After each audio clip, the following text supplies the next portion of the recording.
ভেস্তে গেল বৈঠক, নবান্ন থেকে বেরিয়ে গেলেন মুখ্যমন্ত্রী। 2 ঘন্টা জুনিয়র ডাক্তাররা বেশি সময় ধরে এখনো জুনিয়র ডাক্তাররা বসে রয়েছেন, তারা নিজেদের মধ্যে কথা বলছেন। আপনারা সরাসরি দেখতে পাচ্ছেন সেই ছবি। অপেক্ষায় জুনিয়র ডাক্তাররা, ওরা বিচার চায় না, চেয়ার চায়। মানুষের স্বার্থে আমি পদত্যাগ করতে রাজি আছি বললেন মুখ্যমন্ত্রী। আমি পদ চাই না। আমি জানি অনেকে আলোচনায় রাজি ছিলেন, 2-1 জনের জন্য বৈঠক হচ্ছে না, বাইরে থেকে তাদের কাছে নির্দেশ আসছে। প্রতিক্রিয়া মুখ্যমন্ত্রী মমতা বন্দ্যোপাধ্যায়। ঝিলম করঞ্জয় আমাদের প্রতিনিধি এই মুহূর্তে সরাসরি রয়েছেন। ঝিলম, এখনো পর্যন্ত এই ছবি আমরা সরাসরি দর্শকদের কাছে তুলে ধরছি। মুখ্যমন্ত্রী বেরিয়ে গিয়েছেন, কিন্তু এই যে জুনিয়র চিকিৎসকেরা আজকে বৈঠকের জন্য গেছিলেন তারা এখনো সেখানে রয়েছেন। তারা তাহলে এখন কি করবেন? তারা কি সেখান থেকে এই বাসে করে আবার ফিরে আসবেন? কি সিদ্ধান্ত হলো? সেই সিদ্ধান্তটা এখনো আমরা সম্পূর্ণ জানি না, তবে এইটুকু স্পষ্ট তাদের কাছে এই বার্তা পৌঁছে গিয়েছে যে মুখ্যমন্ত্রী বেরিয়ে গিয়েছেন, মুখ্যমন্ত্রী তার বাড়ির কাছাকাছি পৌঁছে গিয়েছেন, এই বার্তা তাদের কাছে পৌঁছে গিয়েছে। এবং তার আগে তারা যেটা জানিয়েছিলেন যে মুখ্যমন্ত্রী বেরিয়ে যাওয়া অবধি তারা অপেক্ষা করবেন। এখন দেখার মুখ্যমন্ত্রী বেরিয়ে যাওয়ার পর তারা আদৌ বেরিয়ে যান না তারা ফের নতুন কোনো শর্ত দেন। তবে তারা একটা জিনিস অবস্থান স্পষ্ট করেছিলেন যে no live streaming, no discussion.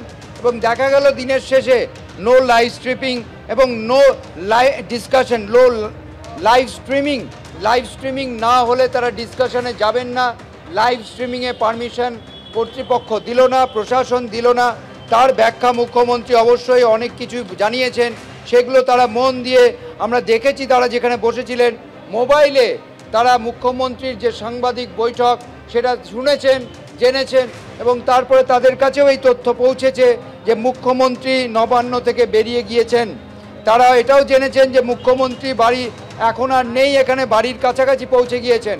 ফলে এখন দেখার তারা পরবর্তী কী সিদ্ধান্ত নেয়, কারণ এখন বৈঠক যাদের সঙ্গে করবেন বলেছিলেন সেই পদস্থ আধিকারিকরা যেমন আগেই বেরিয়ে গিয়েছিলেন, সবচেয়ে শেষে মুখ্যমন্ত্রী সবচেয়ে বেশিক্ষণ অপেক্ষা করে বেরোলেন এবং মুখ্যমন্ত্রী বেরোনোর আগে সাংবাদিকদের উদ্দেশ্য করে এবং সকলকে জানালেন যে তার কি বক্তব্য ছিল, তার কি অবস্থান ছিল, কি কারণে লাইভ স্ট্রিমিং সম্ভব নয়, সব কিছুই তিনি ব্যাখ্যা করেছেন।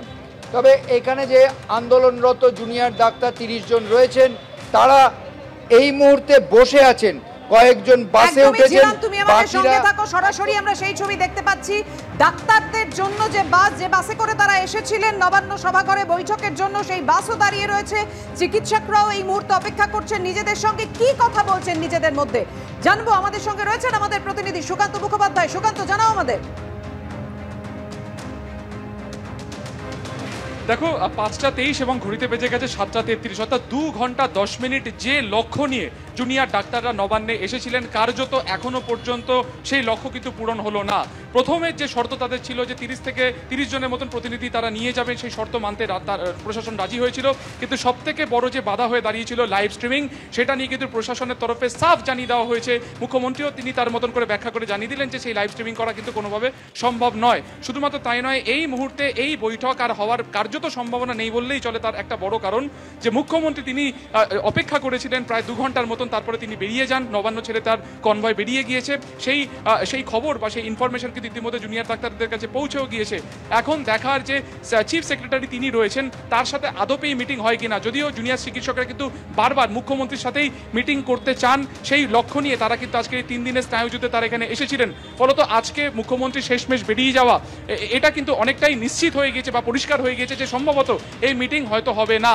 এখন প্রশ্ন হচ্ছে যে স্বাস্থ্য ভবনের সামনে যে আজকে নিয়ে 3 দিন যে কর্মসূচি চলছে তার মধ্যে থেকে 30 জন এখানে এসেছিলেন, তারা এই মুহূর্তে ঠিক নবান্ন সভাঘরের সামনে বাস দাঁড় করিয়ে, যেখানে 5টা 23 এসে বাসটা দাঁড়ায় সে বাস কিন্তু সেখানেই দাঁড়িয়ে রয়েছেন। তারা নিচে বসে পড়েছেন, নিজেদের মধ্যে জিবি মিটিং করছেন। এখন দেখার যে তারা এখানে এই অবস্থান কতক্ষণ করেন, নাকি তারা ফের এখান থেকে স্বাস্থ্য ভবনের উদ্দেশ্যে ফিরে যান এবং ফিরে যাওয়ার আগে তারা কোনো কথা সংবাদ মাধ্যমকে বলেন কিনা।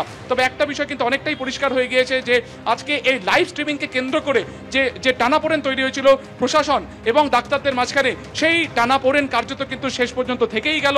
কেউ কারো অবস্থান থেকে নড়লেন না। প্রশাসন যেমন তার অবস্থান থেকে নড়লো না, অন্যদিকে জুনিয়র ডাক্তার তারাও কিন্তু তাদের অবস্থান থেকে একেবারে নড়লেন না।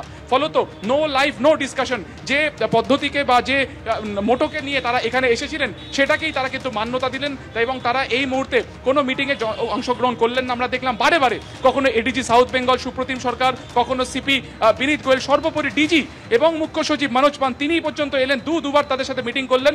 পরবর্তী সময় তারা কিন্তু সভাঘরে গেলেন, সেখানেও মুখ্যমন্ত্রীর সাথে অপেক্ষা করলেন এবং মুখ্যমন্ত্রী কার্যত সাফ জানিয়ে দিলেন, তিনি ব্যাখ্যা দিলেন যে লাইভ স্ট্রিমিং কেন করা সম্ভব নয়। তারপর তিনি কিন্তু এখান থেকে বেরিয়ে গেলেন, যদিও তিনি চিফ সেক্রেটারিকে রেখেছেন।